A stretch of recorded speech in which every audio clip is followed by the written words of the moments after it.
Welcome to Channel AMEC, your insight to the Australian visa system.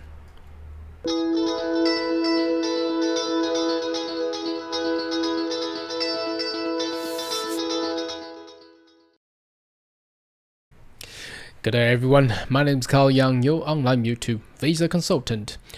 Are you interested about migrating to Australia? Why don't you consider to subscribe to my channel and turn on the little bell on the side, so once we have all the update, you'll be the first one of getting all the insight. Now this is the first video for me in 2022. Now I wanted to thanks for all the viewers and fans over the past years for the support. Now I wanted to update firstly, obviously at the end of the, I've done a 2022 what is coming up and what's the changes, but this first business day of 2022 I would like to update for GTI visa, Global Talent Independent, which is the most prioritized visa category in regards which by means of the country of Australia wanting to attract all these talented people into Australia. Now obviously we've done a lot of and series of video introducing different sectors and different target sector and different criteria and law and policies in regards to this category. Now we noticed, and if you're interested in that area, you notice that Australian Computer Society and also Engineers Australia are the two assessing authority which had opened up to be a GTI nominator. Now over the past years, I think there has been a lot of people lodging in and seeking for nomination from ACS and Engineers Australia. And how did they have any luck on that one? This is what this video is all about. We want to share what our experience is and our client experience is, and how that will affect you in 2022. And by the end of this video, I also compare the policy of ACS and Engineers Australia to the actual policies required by the Australian immigration. So let's jump into the Engineers Australia. If you haven't so far getting into these websites and have a look, well, I actually done a specific video on this one and also for ACS as well. So these are the two very famous skill assessing authority for Australia to actually open up their quota to actually accept GTI nomination. However, it has been very tough. I'm not too sure how you have experienced it, but if you do have experience, whether or not it's negative or positive, why don't you leave a comment right down below, so we have an open forum to actually let everybody know. In my experience, it's actually very tough. I haven't had any luck of any of my clients actually got nominated by Engineers Australia and ACS. See how tough they are. I mean, but these clients, once they found other Australian individual for nominations, the visa still passed. Now why did ACS and why did EA Engineer Australia making their criteria so hard? But they don't indicate anywhere on their website. So if you look through their webpage, generally it's following what the immigration's website is and also the regulations. So am I eligible? Provide your international recognition. Yes. No one will actually lodging a GTI knowing that they are not recognized with some awards, or whether or not they are PhD graduates, and still prominent for sure and be an asset of Australia and not difficult to obtaining employment, and they have endorsement from as a nominator, GTI nominator, have a recognized individual. So EA is actually playing this role to actually endorse that talent, but it's actually very hard, and even create a so-called self-assessment. Now I've got numbers of my client, they went in there and did the self-assessment, and yes, they pass all, but they still not being picked up and nominated by EA. I doubt how tough their criteria is. Anyway, let's jump into their guidelines, how they actually read themselves. So, Guides to Engineer Australia Nominating Assessment for Global Talent Independent Program. Let's have a look now whether or not it does say we are actually tougher and our criteria is actually much stricter than the regulation or policy of immigration in comparison. So from what I have read, which I have actually done a video on this one, I don't think they actually indicate their actual tougher criteria here. Okay, from the target sector, yes, we all know this. Although they cannot do any other sector like agri-food and resources, I'm not too sure why they do this. You know, put in there. It's not it's actually not really their thing to care about. So GTI eligibility. Now this is a repeat of what we just read on their website. Now did they actually shown that they're actually different? So candidate must meet high standard and show exceptional track record, which is the same, and or available PhD. Well, my client did have a PhD, but they still not been nominated. So there's nothing else saying that they have a stricter criteria. I guess it's the problem here is that there are so many applicants putting in their application to be nominated for GTI Global Talent, and Engineer Australia, they have some sort of quota control and they only pick the top people, you know, and that means probably 90% of the application will be refused.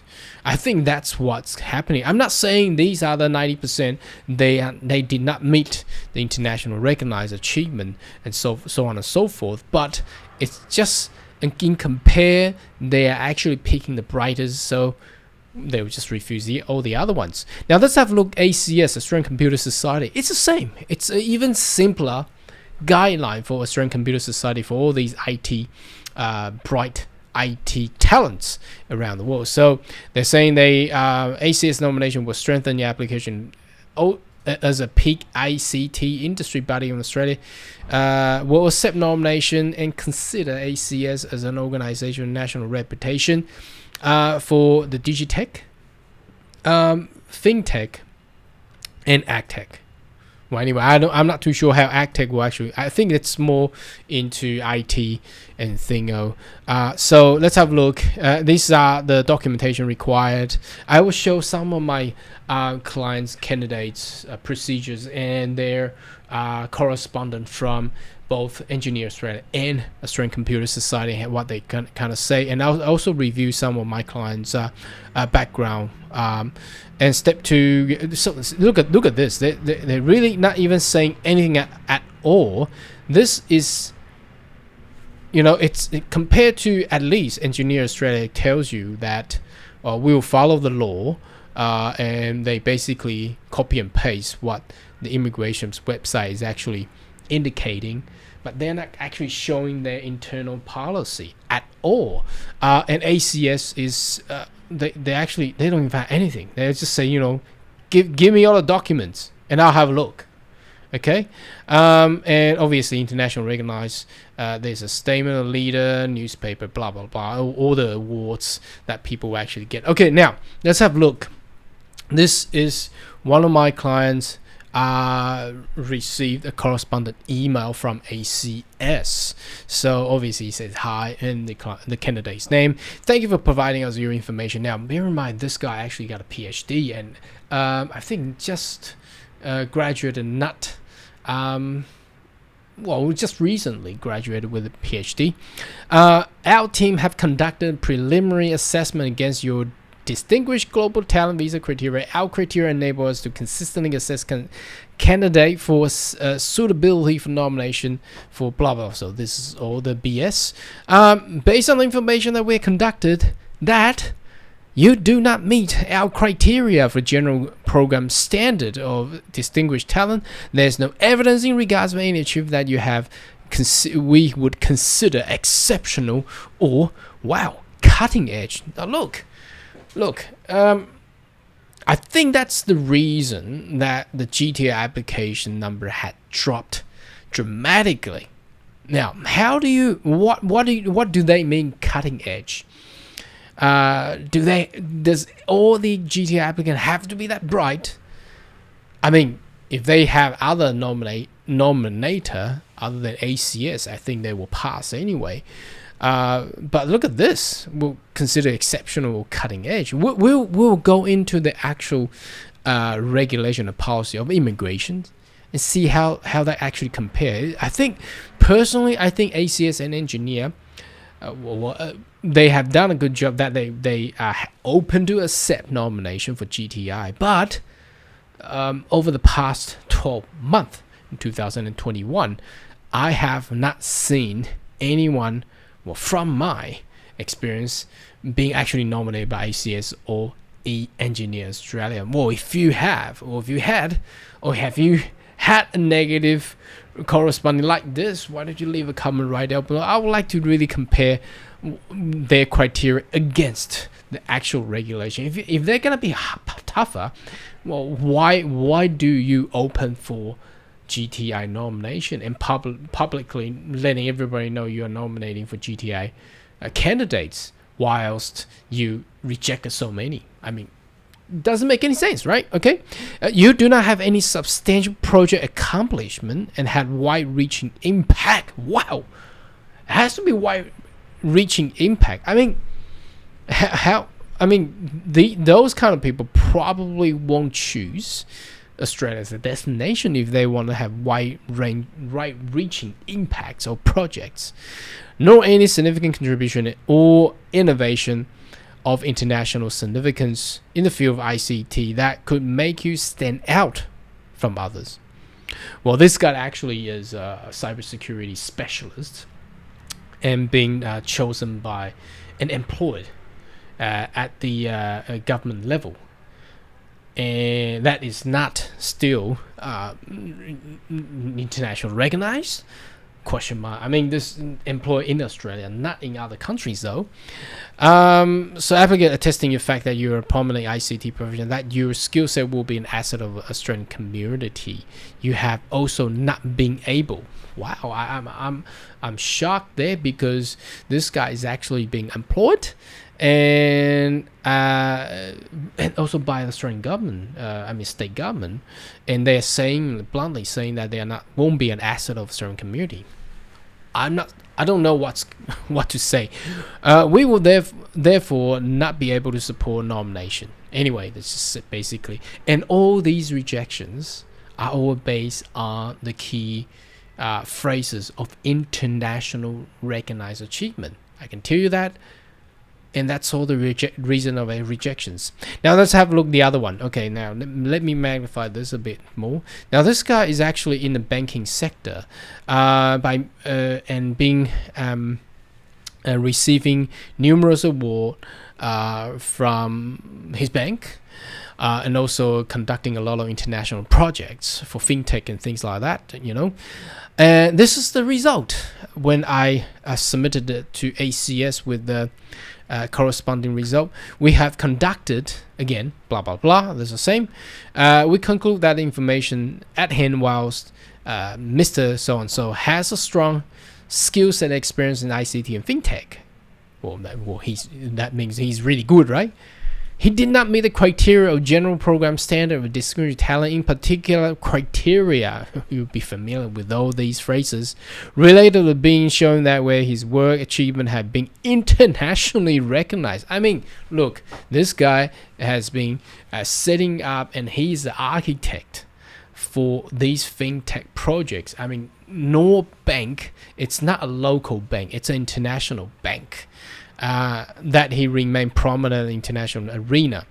There's no evidence such as that the work he has undertaken is internationally recognized. I mean, wow, how much further do you want a guy to actually provide?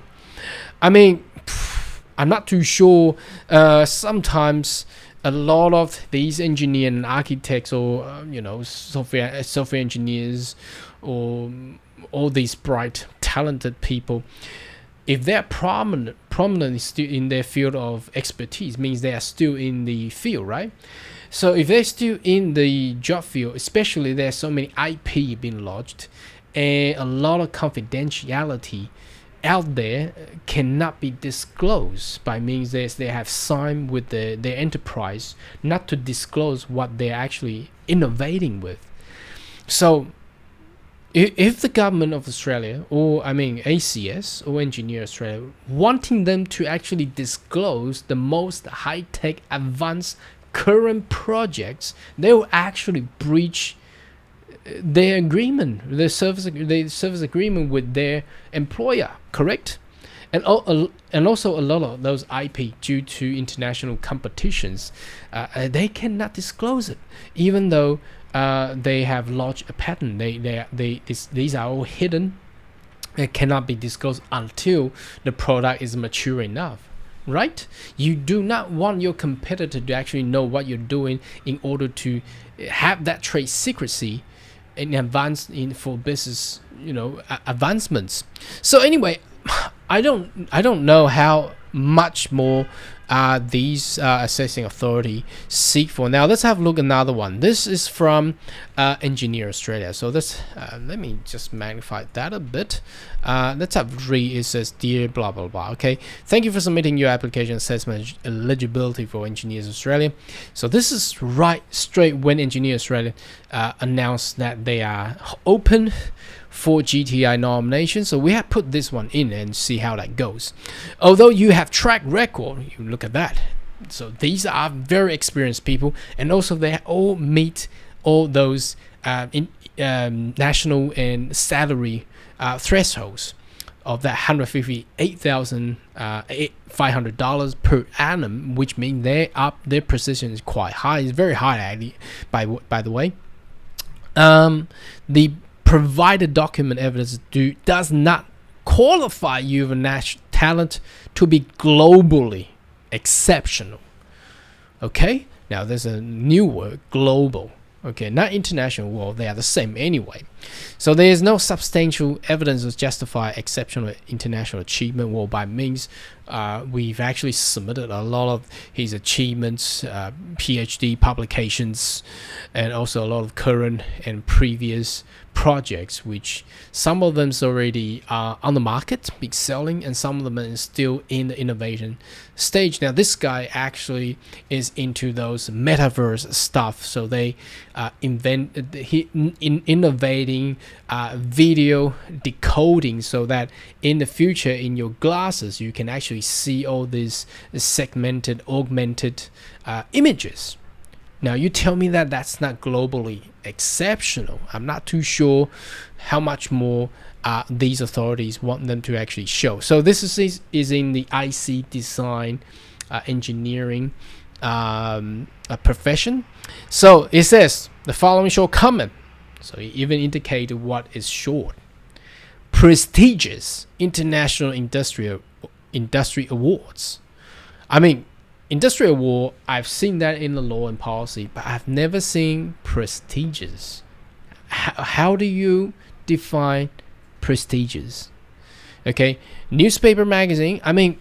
Again, if they are currently inventing something, and that is gonna go, and that is very at the top of the advanced technology, how would they publish them? Why would they publish them and letting their competitor know what they are doing, so people can actually copy them? Especially they are IP protected, right? If they already done it, they don't need to do this anymore. And obviously these are people are still prominent in the field of their industry. Link to any reputable website. Again, they have publications which have been shown. If that's not enough, how would you, if you are inventing something that you know it's a top of global trade secrecy that can actually be awarded handsomely in the industry of engineer or high tech in the future, would you publish them on the website? Right? Engineer Australia and Australian Computer Society should really cut their bring up and have a think about it, have a common sense. Think about how the people in the industry and how these talented people and how those global company and these people all came out from globally, internationally known business and companies, and our Engineer Australia and Australian Computer Society wouldn't recognize them. No words can actually describe how I and these clients feel. Anyway, okay, let's jump into the actual law and have a look whether or not we have missed anything here. Okay, so this is we are looking at the policy under 3.3.1 criteria to be satisfied at time of application. So this is highlighted in international recognized regular achievement. Let's read how the policy of immigration law actually is and how that plays out and how that actually compare to those corresponding results that we have received and the guideline which ACS and EA had never disclosed in their published information webpage, right? Okay, so international recognized, so this is all the law, so it's a profession, sport, art, or academia, research. So this is all law, and the breakdown here is here. Okay, under let's read one word by word. Okay, under policy, international recognized record achievement, exceptional outstanding achievement means the person's achievement have been and will be acclaimed as exceptional outstanding in any country. So in regards to those candidates of mine lodged to ACS and EA, so all of them, one is metaverse, I've said, and the other one is in banking industry, won multiple awards, and the other one is a PhD graduate and being employed in the Australian institutions. So you tell me that these people are not outstanding in those areas in the country of they are? Well, I think they have actually met those requirements. An achievement may attract national acclaim. Well, for sure, these people will actually attract national acclaim. So they actually meet these policy. I mean, from how I view it, they actually meet those requirements. Assessing international recognitions. Okay, so what are the recognition can be assessed? So here we go. There's their achievement in particular area. So we got to look at in particular industry and area. Again, in the technology, advanced technology world, it's a very competitive environment, and there are a lot of, if you want those talented people, they have signed a lot of confidential non-disclosure agreement with their companies. So a lot of this innovation cannot really be disclosed with the most advanced stuff. So how would they actually show their international recognitions? Well, we look at their past records, correct? Now, if they look at their past record, then that's the reason Engineers and ACS have actually declined those clients, because they can't see their current ones. Okay, and their education qualification, these are all master's graduate and PhD graduates, and those two of three of my candidates that have been receiving rejections, they're all PhD graduates, and one of them is a PhD, and actually upon graduate he was being accepted into a national research, some sort of association, or so it's nationally known, right? So it meets all that requirement, but still get rejected. Okay, I don't understand why that they would do that. The standing of achievement in relation to international recognition. So, example here, field undertaken recognized number of countries. Achievement will be similarly recognized in relation to Australian standard. Now, there are a lot of things. For example, in the high-tech, advanced engineering world, for example, IC design and also advanced manufacturing, which Australia doesn't even have industry in Australia. How would they assess the similarity and recognition there? Now, the following example, international recognition of threshold. So their position. Okay, their position. Numbers of them. One is the senior architect for the banking group, and the other one is the R&D manager. Okay, and they still got rejected. They don't have problem with their track record, their position, because it's not it's not the first day or first month or even first year. It's been consistently for numbers of years and completing major international projects. So they have done that as well, and still get rejected by ACS and EA. Finally, let's look at this one. Exceptional outstanding is not defined in the regulations. Therefore, ordinary dictionary meaning of word applied. Such exceptional outstanding is an act of accomplishing something extraordinary that places an individual above average. Now, if we're only reading this part, now generally someone with a PhD will actually meet that requirement straight away. Someone getting all those kind of salary level will actually meet this requirement. Individual with an international recognized record, exceptional and outstanding achievement are usually those who are leader in particular field. Now, I have no problem with those candidates that I had. They are leaders in the field of what they are actually in. It is anticipated that applicant would generally have record of sustained and multiple achievement. Yes, they did. However, a single achievement, read this one. However, a single achievement by an applicant may still be record as a record of exceptional outstanding achievement if that achievement is cutting edge and highly innovative in nature. Here we go. Now, if you are just a graduate, recent graduate PhD, you probably will meet that requirement because your publication is still very new. It's not something dated. And with the metaverse guy, that is cutting edge.